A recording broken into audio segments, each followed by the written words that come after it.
Welcome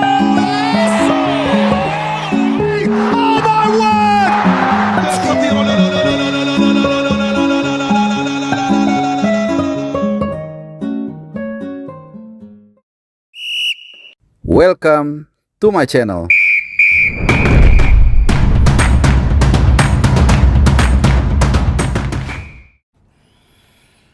Halo, selamat hari Rabu buat teman-teman semua pecinta sepak bola, khususnya sepak bola Indonesia.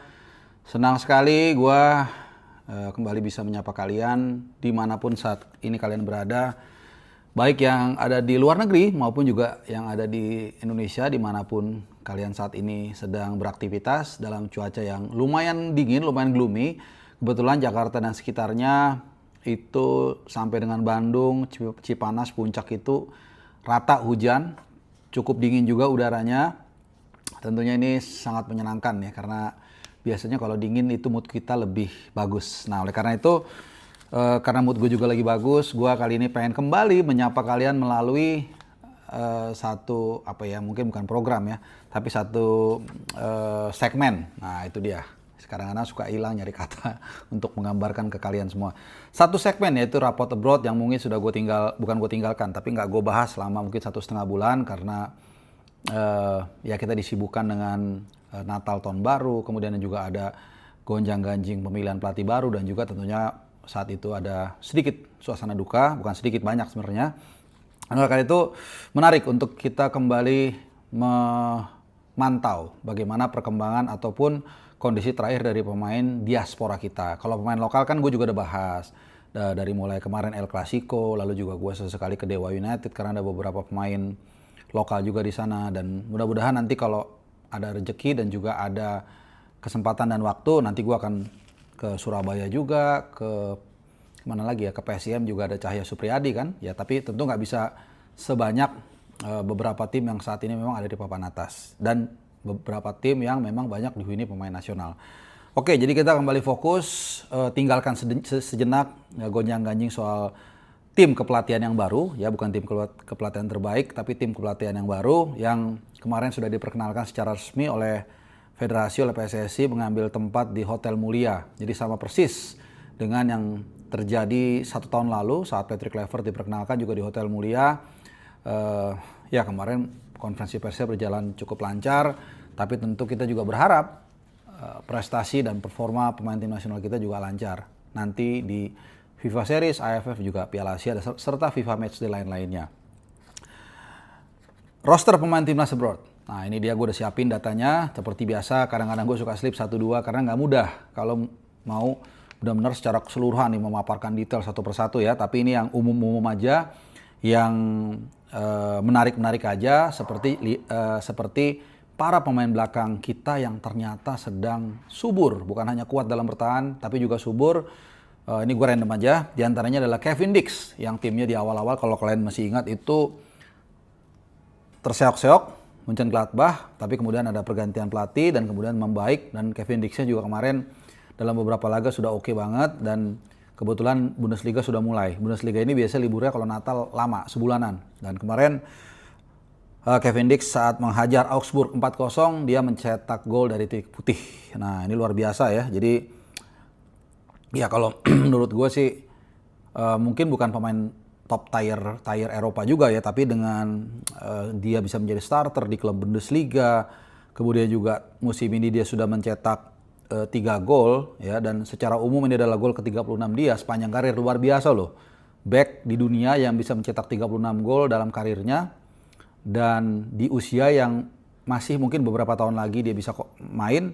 Ini menurut gue sangat amazing pencapaiannya gitu ya. Jadi untuk Dix, gue rasa sih nggak terlalu perlu dibahas lebih lanjut ya. Pokoknya keep up the good work buat Kevin Dix. Nah, tidak ketinggalan Justin Upner yang dengar-dengar juga akan naik ke pelaminan, juga kemarin tampil luar biasa saat derby Della Indonesia menghadapi timnya Dean James, Go Ahead Eagles, skornya 2-2, dan di situ Justin Upner mencetak gol juga.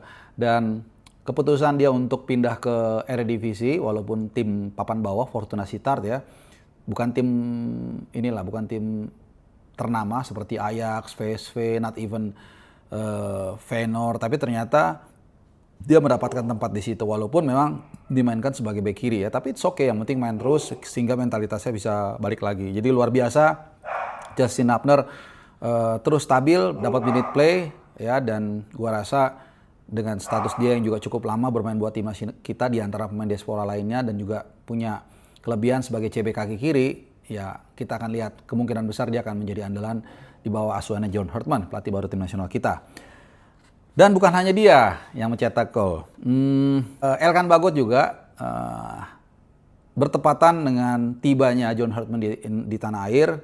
Elkan Bagot mencatatkan penampilan perdana di tim senior Ipswich Town saat Ipswich Town menang 2-1 atas Blackpool ya di third round kalau nggak salah FA Cup, dan di situ dia memang tidak main dari babak pertama, dia main di akhir pertandingan, tapi turut juga menjaga keunggulan yang sudah dalam kondisi 2-0. Memang ada penalti di menit-menit terakhir, detik terakhir bahkan Blackpool mendapatkan penalti kemudian mengkonversi menjadi gol jadi 2-1. Tapi di sekitar 7 menit gua ngeliat highlight-nya dia tampil cukup baik, dan di level usia pun di Ipswich dia kemarin mencetak gol sebelumnya. Jadi lagi paradanya pemain belakang nih luar biasa ya, bukan hanya kuat dalam bertahan tapi juga mencetak gol.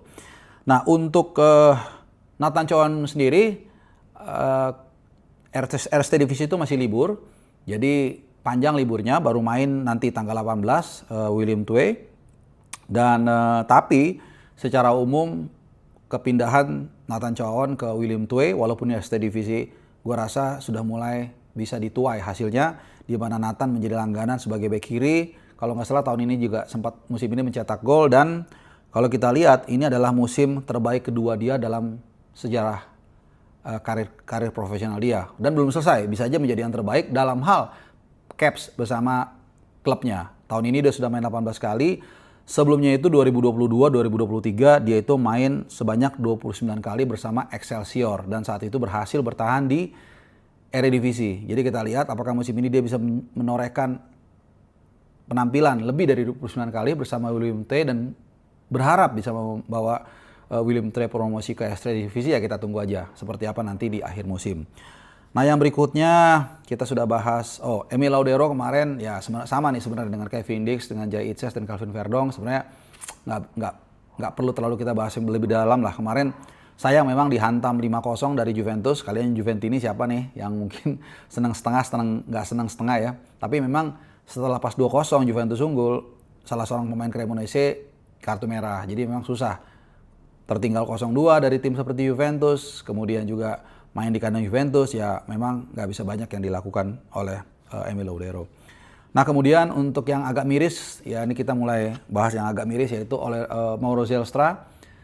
Ya sorry to say, kalau ngelihat penampilan dia bersama U23 di SEA Games, U22 di SEA Games, dan caps dia bersama Volendam yang 1 detik pun nggak pernah main, ya akhirnya terjawab. Memang sorry to say sekali lagi, kualitasnya memang belum mumpuni. Tapi bukan berarti dunia runtuh. Sama seperti Nathan dan Hubner ketika berjuang di Inggris dan akhirnya mengambil langkah untuk memilih klub yang ngasih minute play, dia bisa revive kok atau bangkit. Nah, dengan Mauro Zelstra juga gitu. Bukan ngajarin, tapi nggak ada salahnya dia main mungkin di RST Divisi, dapat minute play dan mudah-mudahan bisa revive lagi karirnya dan juga membawa tim siapapun yang dibela itu promosi. Kalau memang dia mau sedikit aja menurunkan egonya. Dan satu lagi nama, the one and only yang juga selalu menjadi kita tunggu-tunggu kabarnya itu oleh Romney. Ini pemain yang memang sangat didam-damkan dari zaman STY, karena kita memang tidak punya the real number 9, walaupun dia juga sebenarnya posisinya bukan the real number 9 tapi bisa difungsikan. Ini kemarin dia masuk menit ke 66 saat timnya mengalahkan Milton Keynes Dons. Ya gitu ya bacanya, MKD 2-1 melalui peranyahan waktu. Dia main, tapi yang agak bikin kita khawatir adalah selepas dia cedera di round 4, lebih tepatnya selepas mengikuti Piala Presiden, minute play-nya terus turun gitu ya, nggak seperti di awal-awal saat dia di Oxford United. Dan juga timnya sekarang nih, Oxford United ya, ini saat ini sedang berada di zona degradasi, kalau nggak salah 2 paling bawah nih klubnya Erick Thohir ya. Dan last but not least, nah ini dia duo pemain yang selalu diisukan akan merapat ke Pangeran Biru atau Persib Bandung, yaitu Martin Paes dan João Pelupessy. Gue bahas yang João Pelupessy dulu. João Pelupessy kelihatannya memang timnya Lommel. Ini di Challenger Pro League kalau nggak salah, di kasta kedua Liga Belgia. sedang cukup bagus, punya peluang untuk promosi, tapi ya umur João Pelupesi 32, kemudian dia juga sudah nggak banyak waktu untuk main. Di Lommel lumayan agak inti, kadang enggak gitu. Ya lumayan lah, lumayan reguler tapi nggak inti-inti banget ya. Kadang dia ada dicadangin juga. Gue rasa sih it's a matter of time, kemungkinan dia atau minimal dia saat ini menimbang juga ya untuk bermain di lower league ya, let's say BRI Super League, dan dengar-dengar atau digadang-gadang Juventus lagi, Persib yang akan meminang dia. Gue rasa tertarik juga ya dengan gaji yang mungkin akan lebih gede dan dia akan menjadi pemain inti dan lebih mudah nanti untuk dicangkok ke tim nasional karena main di BRI Super League. Ya gue rasa kalau gue sih memikirnya why not gitu loh. Tom Hai aja umur 30 dia pindah ke sini, Jordi Amat 34 pindah ke Persija dan seterusnya. Nah, last but not least Martin Paes. Ini juga dari yang tadinya pemain inti di FC Dallas, agak kasihan juga ya. Selepas dia cedera, kemudian dia absen, terakhir itu dia main tanggal 26 Juli, jadi sekitar 8, 9, 10, 11, 12, 6 bulan yang lalu, hampir setengah tahun yang lalu ya. Setelah dia cedera, kemudian dia pulih, tapi dia nggak pernah dapat tempat lagi karena digantikan oleh Kolodi, pemain yang memang tadinya pelapis dia, tapi setelah menggantikan Martin Paes ternyata tampil cukup bagus, sehingga terakhir pun ketika dia sudah pulih, dia tidak dimainkan sama sekali. Walaupun ya usianya masih relatif muda, masih 25 kalau nggak salah ya, masih mungkin dia untuk bertarung di Amerika atau di Eropa.